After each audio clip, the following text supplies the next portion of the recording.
Bonjour, dans la suite des corrections des exercices concernant la loi exponentielle. On a une machine dont la durée de vie en année peut être modélisée par une variable aléatoire z qui suit une loi exponentielle de paramètres lambda. On sait aussi que la durée de vie moyenne de ce type de machine est de 5 ans. Et on cherche à déterminer le paramètre lambda de la loi exponentielle. Puisque la durée de vie moyenne de ce type de machine est de 5 ans, cela veut dire que l'espérance E de z, c'est égal à 5. Or, z suit une loi exponentielle. Donc, EZ sera égal à 1 sur lambda.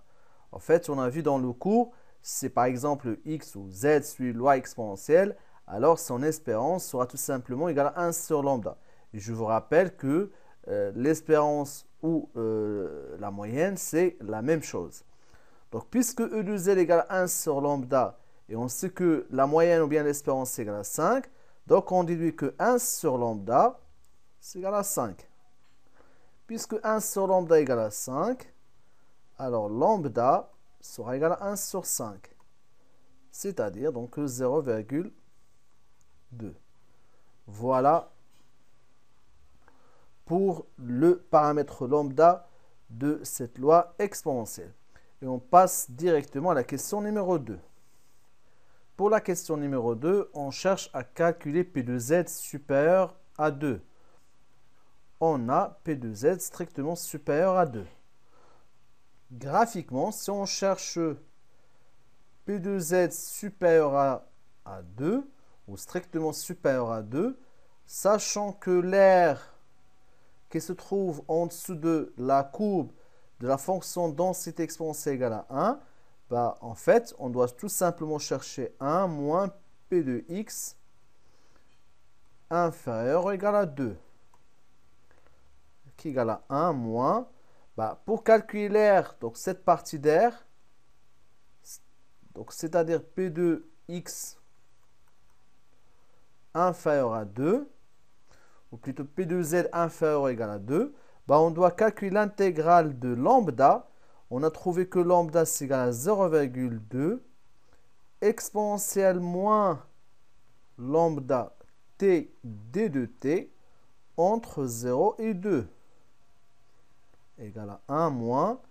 Or, on sait que la primitive de 0,2 exponentielle moins 0,2 t sera tout simplement à moins exponentielle moins 0,2 t.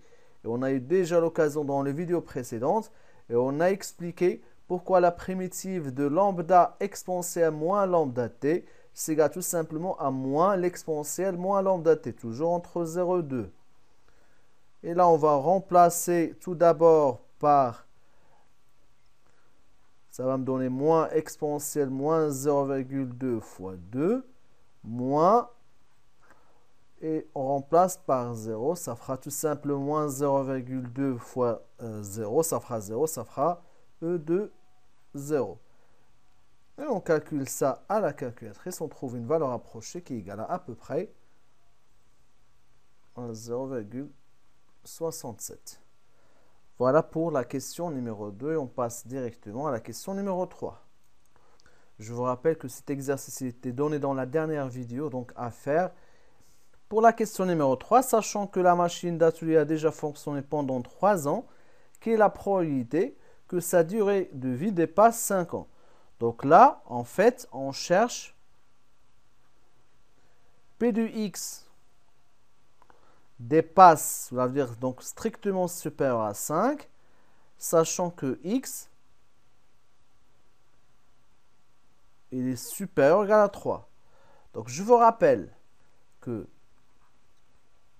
P de x supérieur à t plus h, sachant que x il est supérieur ou égal, donc ça ne change rien, parce que P de x égale à t ou bien P de x égale à 5, ça fera égal à ça va faire 0 tout simplement. Sachant que x supérieur à t, bah, tout simplement ça, ce qu'on appelle la loi sans mémoire, donc c'est P de x supérieur ou égal à h.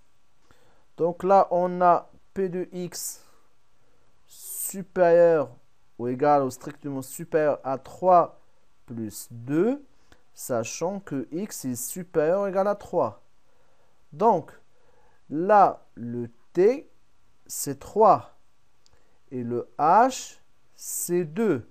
Donc, cela revient à faire tout simplement p de x strictement supérieur à 2.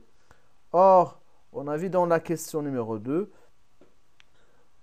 en fait, le variable, donc ici, c'est z, c'est pas x. Donc, on pourra tout simplement changer le x par z.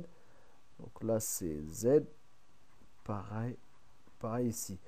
Donc, P de z strictement supérieur, on a trouvé que égal à 0,67. Voilà pour la correction de cet exercice. J'espère que c'est clair. Et à la prochaine vidéo.